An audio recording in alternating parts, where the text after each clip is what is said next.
প্রিয় শিক্ষার্থীবৃন্দ, এই ভিডিও সিরিজে এটা হচ্ছে লাস্ট ভিডিও টিউটোরিয়াল। সো এই টিউটোরিয়ালে আমি ইনহেরিটেন্স কি জিনিস এবং কিভাবে ইউজ করতে হয় সেটা দেখাবো। সো ইনহেরিটেন্স হচ্ছে কোনো একটা জিনিসের যে বৈশিষ্ট্য সেগুলো হচ্ছে আহ অন্যজনের সাথে শেয়ার করা বা অন্য জায়গায় ইউজ করা। সো সেই জিনিসগুলো আমরা এখানে আহ, কিভাবে করতে হয় সেটা দেখবো। সো আমি যেটা করব, আমাদের যে HTML স্ট্রাকচারটা রয়েছে এটা এটার আউটপুট দেখতে পাচ্ছেন আপনারা এখানে। সো আমি যেটা করব, নিচে কিছু কার্ড তৈরি করব, রাইট? সো কার্ড 1 বলে একটা ডিপ নিলাম, দেন হচ্ছে আমি 3-4টা কার্ড নিলাম, ধরুন 3টাই নিলাম। ওকে, সো এটা কার্ড 2, এটা হচ্ছে কার্ড 3। এখন কথা হচ্ছে আমি আমার এমন একটা কার্ড বানাবো যেটার বৈশিষ্ট্যগুলো হচ্ছে আমি বাকি কার্ডগুলোতে ইউজ করব। সো আমি একটা কার্ড বানাতে পারি, যেমন ধরুন কার্ডে একটা হাইট দিব 100 পিক্সেল এবং উইডথ দিব 100 পিক্সেল। দেন হচ্ছে আমি এটার প্যাডিং দিতে পারি 20 পিক্সেল। দেন মার্জিন দিতে পারি, সো মার্জিন দিতে পারি 20 পিক্সেল, রাইট? এতটুকু আমি দিয়ে দিলাম। এখন আমার কথা হচ্ছে, যেহেতু আমার এখানে কার্ড আছে হচ্ছে 1 2 3, এখন আমি কি করব, আমার কার্ড 1 2 3 কে অ্যাক্সেস করব, রাইট?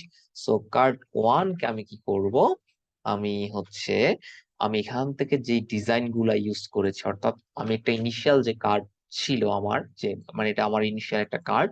সো এই কার্ডের যে বৈশিষ্ট্য সেগুলো আমি এখানে ইউজ করব। এখন ইউজ করতে হলে, অর্থাৎ ইনহেরিট করতে হলে আমাকে কি করতে হবে, যেটা সাস যে মেথডটা আমাদেরকে প্রোভাইড করে সেটা হচ্ছে এক্সটেন্ড ইউজ করতে হয়, রাইট? @অফ দিয়ে হচ্ছে এক্সটেন্ড ইউজ করতে হয়। এখন আমি কাকে ইউজ করব, আমার এই কার্ডটাকে ইউজ করব। সো ডট দিয়ে আমি সে কার্ড নেমটা দিয়ে দিব, রাইট? সো এই জিনিসটা এখানে অ্যাপ্লাই হচ্ছে, বা এটা না দেখার কারণ হচ্ছে আমি কোনো প্রকার কালার ইউজ করিনি। সো আমি যদি একটা ব্যাকগ্রাউন্ড কালার দিই তাহলে জিনিসটা একটু ভালো করে দেখা যাবে আশা করি। এই যে দেখতে পাচ্ছেন আপনারা আউটপুটটা, সো আমরা যেরকমটা চেয়েছিলাম সেরকম আমরা দেখতে পাচ্ছি। সিমিলার ডিজাইন যদি আমি কার্ড 2 এর জন্য দেখতে চাই, তাহলে আমরা কি করব, আবারও সেম কাজটা করব, যে এক্সটেন্ড দিয়ে হচ্ছে আমরা আমাদের যেই প্রপার্টি গুলো আছে সেগুলোকে আমরা ইনহেরিট করব, রাইট? সো আমি যেটা করতে চাচ্ছি, এখানে আমি যদি আরেকটা ব্যাকগ্রাউন্ড কালার দিই, সেটা হচ্ছে ব্লু, তাহলে জিনিসটা একটু ভালোভাবে দেখতে পারবেন, রাইট? সো এখানে দেখতে পাচ্ছেন আউটপুটটা। দেন আমি সিমিলার আরেকটা কাজ করতে পারি, যে কার্ড 3 এর জন্য। ওকে, সো কার্ড 3 এর প্রপার্টি গুলো আমি অ্যাড করতে চাই, যে এক্সটেন্ড দেন কার্ড। ওকে, এরপর একটা ব্যাকগ্রাউন্ড কালার দিব, ব্যাকগ্রাউন্ড কালার গ্রিন দিতে পারি। ওকে, সো এই যে দেখতে পাচ্ছেন আমাদের 3টা আউটপুট। সো আমি যেটা করেছি এখানে, আমি হচ্ছে এমন একটা ইনিশিয়াল কার্ড রেডি করেছি যেটার যে বৈশিষ্ট্য বা যে প্রপার্টি গুলো রয়েছে সেগুলো আমি কি করেছি, আমি আরো অন্যান্য কার্ডের মধ্যে ইউজ করেছি। বুঝতে পেরেছেন? সো এভাবে হচ্ছে আপনারা চাইলে ইনহেরিটেন্স বিভিন্ন জায়গায় ইউজ করতে পারেন।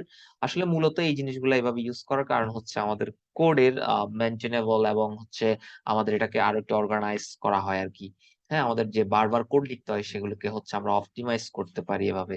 ওকে, সো এটাই ছিল মূলত সাস এর কাজ। সাস তেমন একটা কঠিন কিছু না, আপনারা একটু একটু যদি ভালোভাবে প্র্যাকটিস করেন 2-1 দিন, তাহলে হচ্ছে আপনারা সাস ভালোভাবে বুঝতে পারবেন, এবং হচ্ছে যত প্র্যাকটিস করবেন তত হচ্ছে আপনার জিনিসগুলাকে তত এক্সপ্লোর করতে পারবেন। সো সকলে ভালো থাকবেন, সুস্থ থাকবেন, এবং আমার ভিডিওগুলো যদি ভালো লাগে তাহলে অন্যদের সাথে শেয়ার করবেন। হয়তো দেখা হবে অন্য একটা ভিডিও সিরিজে। সে পর্যন্ত সকলে ভালো থাকবেন। সকলকে সাথে থাকার জন্য ধন্যবাদ।